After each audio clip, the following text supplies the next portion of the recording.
ومن أظلم ممن افترى على الله كذبا أولئك يعرضون على ربهم ويقول الأشهاد هؤلاء الذين كذبوا على ربهم ألا لعنة الله على الظالمين۔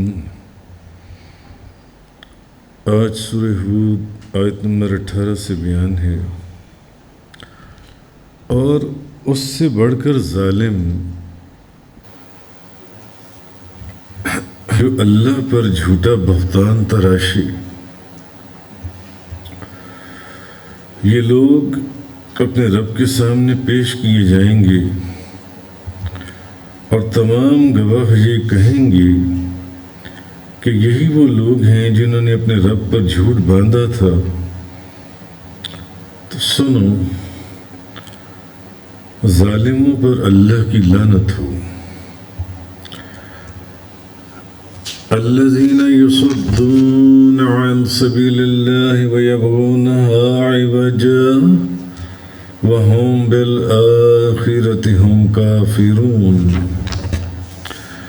جو لوگ اللہ کے راستے میں، اللہ کی راہ میں روکتے ہیں اور اس میں کجی تلاش کرتے ہیں، اور وہ آخرت کا کفر کرنے والے ہیں۔ اب آج آیت نمبر 18 سے آگے بیان ہے، فرمایا ہی جا رہا ہے کہ اس سے بڑھ کر ظالم کون ہوگا جو اللہ پر جھوٹا بہتان تراشے۔ یہ لوگ اپنے رب کے سامنے پیش کیے جائیں گے اور تمام گواہ یہ کہیں گے کہ یہی وہ لوگ ہیں جنہوں نے اپنے رب پر جھوٹ باندھا تھا۔ تو پہلی بات تو اللہ پاک نے یہ فرمائی کہ اس سے بڑھ کر ظالم اور کون ہوگا جو اللہ پر جھوٹا بہتان تراشے۔ تو یہ جو اللہ کے اوپر جھوٹا بہتان تراشنے والے ہیں، یہ لوگ بھی اپنے رب کے سامنے پیش کیے جائیں گے، اور اس وقت تمام گواہ یہ کہیں گے کہ یہی وہ لوگ ہیں جنہوں نے اپنے رب کے اوپر جھوٹا بہتان یا جھوٹ باندھا تھا۔ تو سنو، اب یہ جو لوگ ہیں نا، یہ تو پھر بڑے ظالم لوگ ہیں۔ ظالموں پر اللہ کی لعنت ہو۔ جو لوگ اللہ کی راہ سے روکتے ہیں اور اس میں کجی تلاش کرتے ہیں اور آخرت کا کفر کرتے ہیں۔ اب اللہ تعالیٰ پر جھوٹ باندھنے کا جو مطلب ہے وہ یہ کہ اللہ کی طرف جھوٹی باتیں منسوخ کر دیتے ہیں۔ مثلاً اللہ کا بیٹا ہے، یا اللہ کے بیٹے ہیں جیسے یہود اور عیسائی،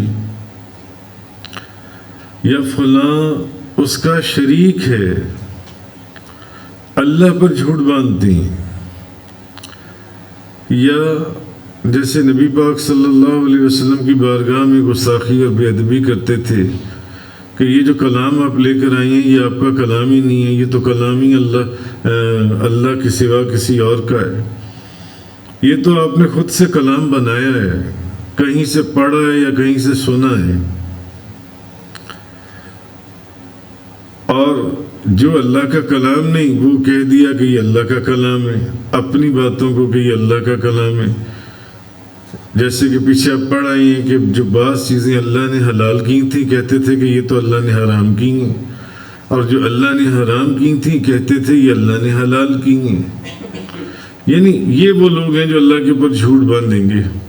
تو فرمایا یہ جا رہا ہے کہ یہ لوگ جب اپنے رب کے سامنے پیش کیے جائیں گے تو تمام گواہ کہیں گے کہ یہی وہ لوگ ہیں جنہوں نے اپنے رب پر جھوٹ باندھا تھا۔ تو اس وقت تمام گواہ کہیں گے۔ تو اب سوچنے کی بات ہے کہ ان تمام گواہوں سے کیا مراد ہے، کہ وہ تمام گواہ کون ہوں گے جو کہیں گے کہ ہاں یہی لوگ ہیں جنہوں نے اپنے رب کے اوپر جھوٹ باندھا تھا۔ وہ گواہ جون سے گواہی دیں گے. اب وہ گواہی دینے والے وہ جو گواہ ہیں وہاں پر وہ کون ہیں؟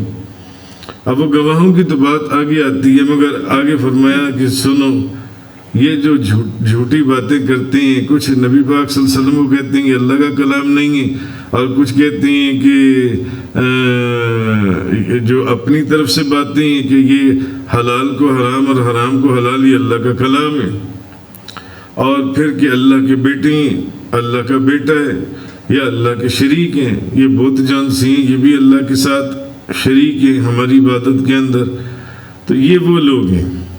اب آگے اصل جو چیز ہے کہ قیامت کے روز جب انہیں اللہ کی بارگاہ میں پیش کیا جائے گا اور ان کا جرم جون سا ہے، پہلی بات تو یہ ہے کہ فرشتے ان کے متعلق وہ جو فرشتے لکھ رہے ہیں ساری ان کی چیزیں اور ان کی حرکتیں جو لکھ رہے ہیں ساتھ ساتھ وہ پیش کر دیے جائیں گے. وہ گواہ ہوں گے کہ انہوں نے یہ باتیں کی تھیں اور انہوں نے یہ چیزیں اس طرح کی تھیں. تو پھر کہنے کا مقصد یہ ہے کہ جب ان کا جرم جون سا وہ ثابت ہو جائے گا تو ان لوگوں کو اللہ کی رحمت سے دور کر دیا جائے گا، دور. اچھا اب گواہ کون ہے؟ بعض نے کہا ہے کہ وہ فرشتے گواہ ہیں، اور بعض روایات کے اندر آئے ہیں جیسے کہ سورۃ النساء کے اندر آپ پہلے پڑھ آئے ہیں فَكَيْفَ إِذَا جِئْنَا مِنْ كُلِّ أُمَّةٍ بِشَهِيدٍ وَجِئْنَا بِكَ عَلَى هَؤُلَاءِ شَهِيدًا. تو اس وقت کیا حال ہوگا جب ہم ہر امت میں سے ایک گواہ لائیں گے، ہر امت میں سے ایک گواہ لائیں گے، اور ہم آپ کو ان سب پر گواہ بنا کر لائیں گے. قرآن کے اندر یہ بھی ہے. یا سورۃ البقرہ کے اندر گزرا، آپ وہ بھی پڑھ آئیے پہلے کہ اے مسلمانوں اسی طرح ہم نے تمہیں بہترین امت بنایا تاکہ تم لوگوں پر گواہ ہو جاؤ اور رسول تمہارے حق میں گواہ ہو جائیں گے. تو نبی پاک صلی اللہ علیہ وسلم کی امت کے نیک لوگ بھی گواہوں میں شامل ہوں گے. نبی پاک صلی اللہ علیہ وسلم کی امت کے نیک لوگ. اچھا پھر کافروں کے جو اعضاء ہیں،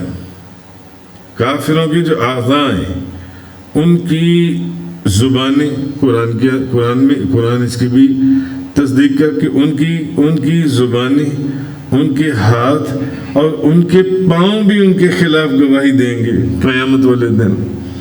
تو نیک نبی پاک صلی اللہ علیہ وسلم کی امت میں سے نیک لوگ بھی گواہی دیں گے. گو کہ خود کافروں کے، ان گناہگاروں کے وہ جو ان سی زبانی، ان کے ہاتھ ہیں، ان کے پاؤں ہیں، وہ بھی گواہی دے رہے ہوں گے. جو کچھ انہوں نے کیا تھا دنیا کے اندر، جو کچھ انہوں نے کیا تھا وہ گواہی دے رہی ہوں گے اس کی. بہرحال تو بعض نے کہا کہ فرشتے بھی گواہی دیں گے، جیسے میں نے آپ کو کہا کہ فرشتے ایک ایک چیز لکھ رہے ہیں ساتھ ساتھ جنسی ہے. تو حضرت عباس رضی اللہ تعالیٰ عنہ آپ فرماتی ہیں کہ نبی اور رسول بھی گواہی دیں گے، انبیاء اور رسول بھی گواہی دیں گے. اور قرآن پاک کی اس آیت سے جو میں نے ابھی آپ کے سامنے یہ بیان کی کہ ہر امت سے اس پر گواہ لائیں گے، ہر امت سے، اور ان سب پر پھر آپ کو گواہ بنا کر لائیں گے. تو حضرت عبداللہ بن مبارک جو تابعین میں سے ہیں، وہ حضرت عبداللہ بن مبارک نے حضرت سعید بن المسیب سے نقل کیا ہے.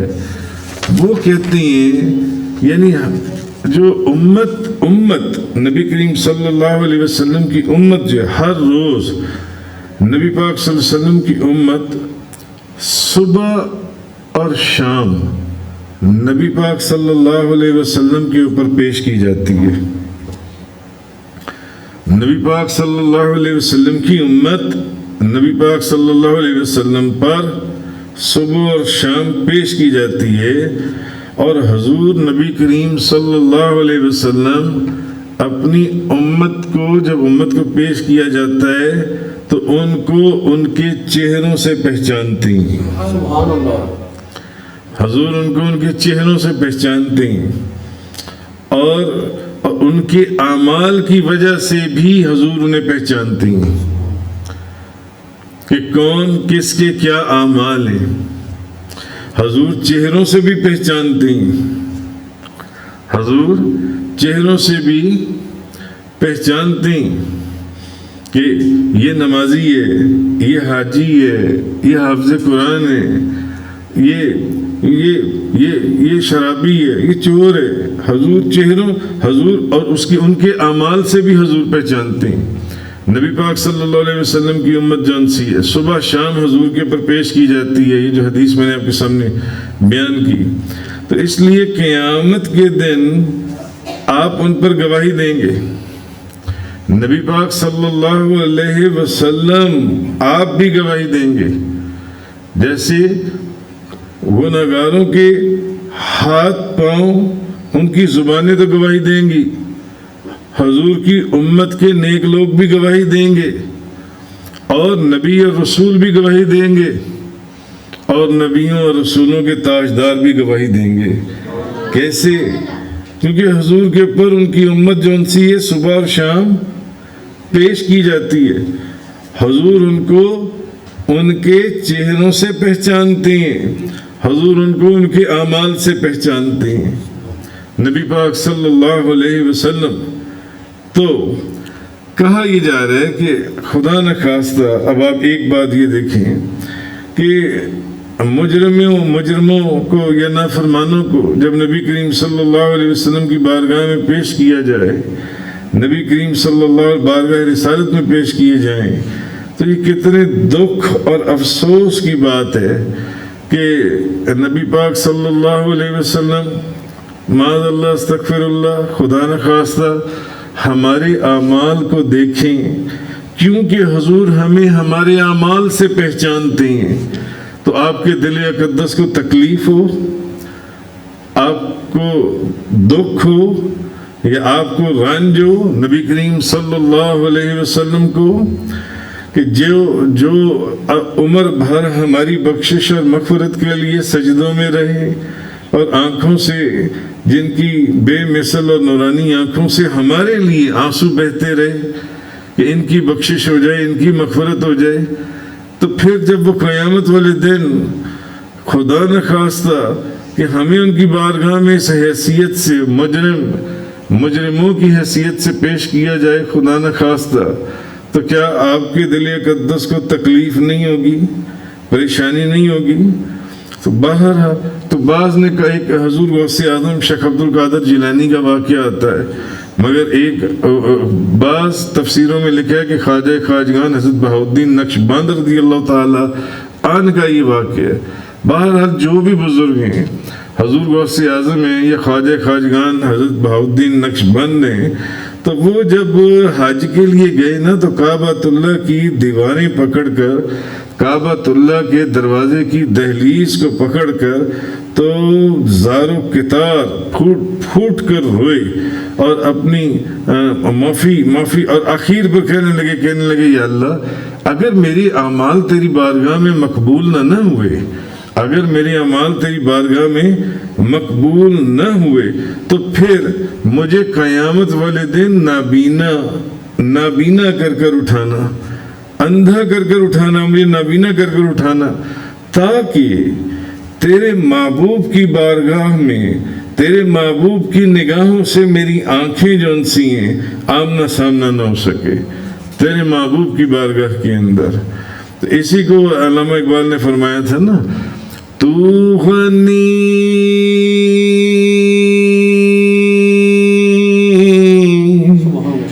از ہر دو عالم من فقیر، روز محشر عذر ہائے من پذیر، ور حسابم رد بینی ناگزیر، از نگاہ مصطفیٰ بنہا بگی، کہ یا اللہ اگر میرا حساب لینا ناگزیر ہی ہوا تو پھر میرا حساب نبی پاک صلی اللہ علیہ وسلم کی نگاہوں کے سامنے نہ لینا۔ تو حضور غوث اعظم شیخ عبد القادر جیلانی، ولیوں کے ولی، ولیوں کے سلطان، آپ اگر بیت اللہ شریف کی دیواروں کو پکڑ کر روئیں اور آپ کہیں کہ مولا کریم اگر میرے اعمال تیری بارگاہ میں قیامت والے دن مقبول نہ ہوئے تو مولا مجھے نابینا کر کر اٹھانا، مجھے نبی کریم صلی اللہ علیہ وسلم کی نگاہوں کے اندر میری نگاہیں نہ مل جائیں جون سا ہے۔ تو اگر آپ کا یہ معاملہ ہے، یا جس طرح انہوں نے لکھا کہ یہ خواجہ خواجگان حضرت بہاؤالدین نقشبند کا یہ واقعہ ہے، تو ہم لوگ پھر کس جگہ کے اوپر آتے ہیں؟ سوچنے کی بات ہے یہ۔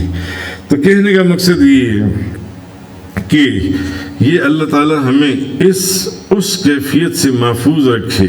تو آگے یہ فرمایا انہی دونوں آیات کے اندر کہ اب یہ جو کفار ہیں، یہ جو اللہ کے اوپر جو جھوٹا بہتان باندھتے تھے، یہ دوسرے لوگوں کو حق سے متنفر کرنے کے انہوں نے مختلف طریقے اپنا رکھے تھے۔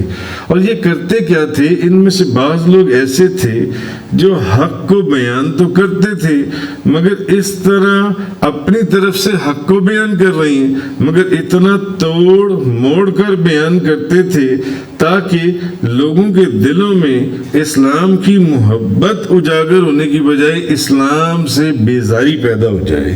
نفرت اگر وہ پیدا نہیں بھی کر سکتے تھے، صحابہ کرام کے وجود میں وہ نبی کریم صلی اللہ علیہ وسلم کی مجلس اور بارگاہ کے فیض یافتہ تھے، تو پھر وہ کوشش یہ کرتے تھے، کیونکہ ان کے پاس اٹھنا بیٹھنا ہوتا تھا، تو اسلام کی تعریف اس انداز میں کرتے تھے کہ کر تعریف رہے ہوتے تھے مگر کہ لوگوں کے دلوں میں اسلام کو اس طرح پریزنٹ کرتے تھے کہ وہ لوگ جو ان سے اسلام سے بیزار ہو جائیں۔ کیوں؟ کیونکہ وہ جانتے تھے کہ اگر اب یہ لوگ بھی انہی صحابہ کرام کے پیچھے چلے گئے، نبی پاک صلی اللہ علیہ وسلم کے ماننے والوں کے پیچھے، اور ان کی طرف سے اگر حق یا اسلام کی تصویر پیش کی گئی تو یہ تو سب حضور کی غلامی میں داخل ہو جائیں گے۔ تو یہ روکنے کا ایک انداز تھا، یہ ایک طریقہ تھا جو ان سے، تو وہ اپنا سارا زور جو ہے نا وہ اس چیز کے اوپر خرچ کر دیتے تھے۔ بہرحال ان دونوں آیات کے اندر فرمایا کہ اور اس سے بڑھ کر ظالم کون ہوگا جو اللہ پر بہتان تراشے۔ یہ لوگ اپنے رب کے سامنے پیش کیے جائیں گے اور تمام گواہ یہ کہیں گے کہ یہی وہ لوگ ہیں جنہوں نے اپنے رب پر جھوٹ باندھا تھا۔ تو سنو، ظالموں پر اللہ کی لعنت ہو۔ یہ تو ظالم لوگ ہیں جو اللہ کے اوپر جھوٹ باندھتے ہیں، جو اللہ حلال کرتا ہے اس کو حرام کرتے ہیں، اور جو حرام کرتا ہے اس کو حلال کرتے ہیں، اور یہ کہتے ہیں کہ اللہ کے بیٹے ہیں، اور کبھی قرآن کے اوپر کہتے ہیں کہ اس کی آیات کو تبدیل کر دیجئے یا اس میں ہمارے بتوں کی تعریف لے آئیے، اور اگر نہیں مانتے تو پھر یہ قرآن آپ کا ہے ہی نہیں، یہ تو اللہ کا کلام ہے ہی نہیں، یہ تو آپ نے کسی سے سنا ہے یا کہیں سے اس قرآن کو گھڑا ہے۔ تو اس لیے یہ جو ظالم ہیں، ان ظالموں کے اوپر اللہ کی لعنت ہو، اللہ کی لعنت۔ اللہ نے فرمایا تو جو لوگ اللہ کی راہ سے روکتے ہیں، جو لوگ اللہ کے راستے میں آنے جانے سے لوگوں کو روکتے ہیں، ان کو بھی اور کافروں کو بھی اس چیز سے تشبیہ دے گئی کہ وہ اس میں کئی تلاش کرتے ہیں، اور آخرت کا یہی وہ لوگ ہیں جن کو آخرت کا کوئی ڈر ہی نہیں ہے۔ اس لیے تو یہ بھی تو اس کے انکار کرنے کی ایک کیفیت ہی ہے نا، ایک تصویر ہی ہے نا آخرت کے انکار کرنے کی۔ آگے فرمایا أولئك لم يكونوا معجزين في الأرض وما كان لهم من دون الله من أولياء يضاعف لهم العذاب ما كانوا يستطيعون السمع وما كانوا يبصرون۔ یہ لوگ زمین میں اللہ کو عاجز کرنے والے نہ تھے، اور نہ اللہ کے سوا ان کا کوئی مددگار تھا۔ ان کے لیے عذاب کو دگنا کیا جائے گا، اور یہ شدت کفر کی وجہ سے حق کو سننے کی طاقت ہی نہیں رکھتے تھے۔ اپنی نافرمانی کی وجہ سے حق کو سننے کی صلاحیت ان کے وجود سے ختم کر دی گئی تھی، اور نہ یہ بغض کی وجہ سے جو ان کے دلوں میں بغض تھا، یہ حق اور سورج کی روشنی کو دیکھنے کے قابل ہی نہیں تھے۔ اس بخس کی وجہ سے بھی یہ حق کو نہ یہ بخس کی وجہ سے حق کو دیکھتے تھے۔ اولئک الذین خسروا انفسهم وضل عنهم ما كانوا یفترون، یہی وہ لوگ ہیں جنہوں نے اپنے آپ کو خسارے میں ڈال دیا۔ اصل میں تو یہ وہ لوگ ہیں، اور جو کچھ یہ جھوٹ باندھتے تھے، افتراء کرتے تھے، وہ ان سے جاتا رہا۔ لا جرم انہم فی الآخرۃ هم الاخسرون، بلا شبہ یقیناً یہی لوگ آخرت میں سب سے زیادہ نقصان اٹھانے والے ہیں۔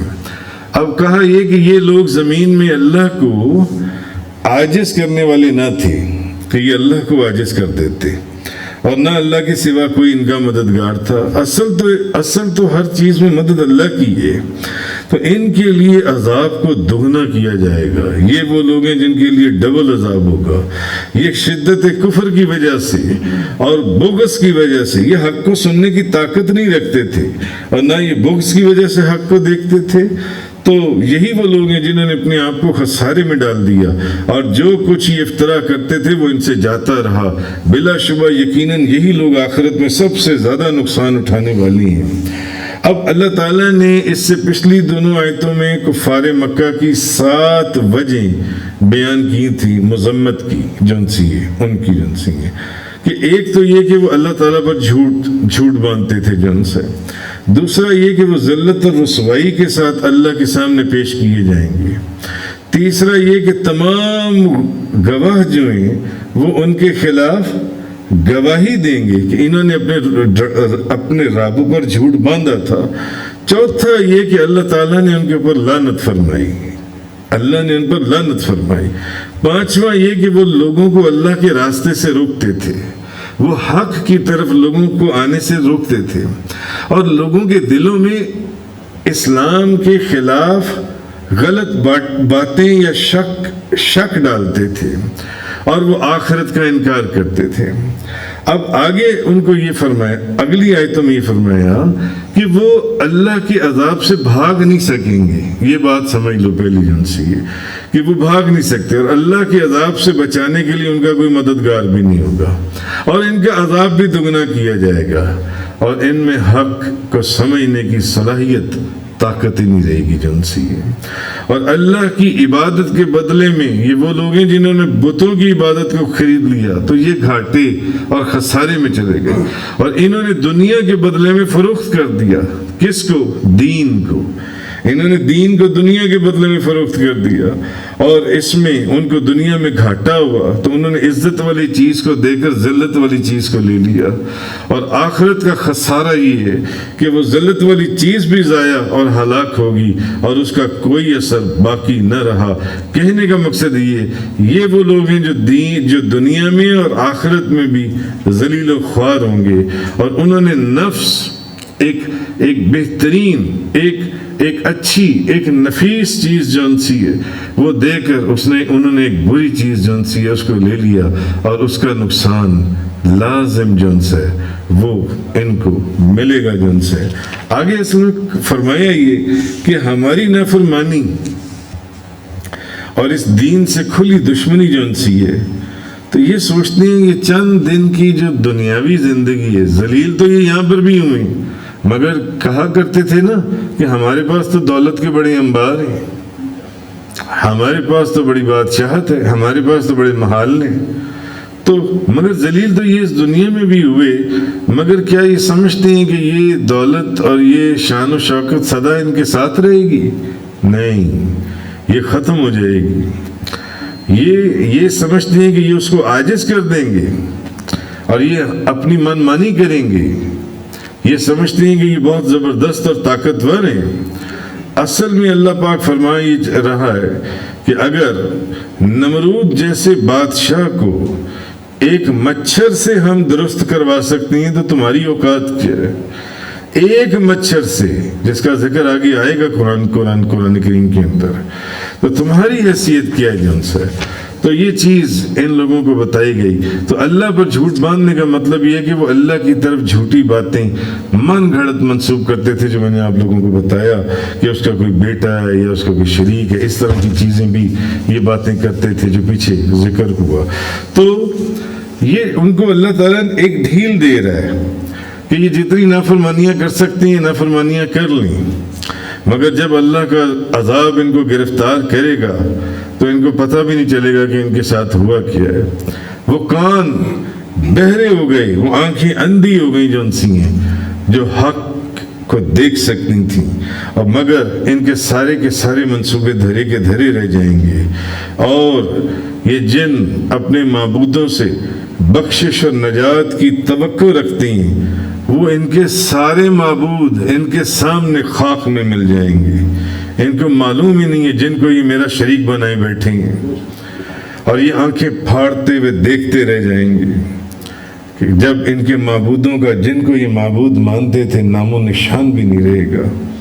اور قیامت کے دن کی گفتگو میں نے چند روز کے پہلے درس قرآن میں آپ کے سامنے بیان کی تھی کہ جب یہ بے بس اور لاچار ہو جائیں گے کہ وہ جن کو معبود مانتے تھے وہ بھی کہیں گے کہ ہم نے تو ان کو ایک دفعہ بھی نہیں کہا تھا کہ تم ہماری عبادت کرو. اس وقت یہ کہاں جائیں گے؟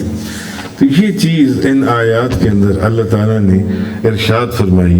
آگے فرمایا کہ لا جرم انہم فی الآخرۃ هم الاخسرون، کہ بلا شبہ یقیناً یہی لوگ آخرت میں سب سے زیادہ نقصان اٹھانے والے ہیں، جو اپنے دل کی باتوں کو اور آباء و اجداد کی جاہلانہ رسموں کے کو سامنے رکھتے ہوئے وہ بس انہی معبودوں کو پوچھتے چلے جا رہی ہیں اور اللہ کے اوپر جھوٹ باندھتے چلے جا رہی ہیں.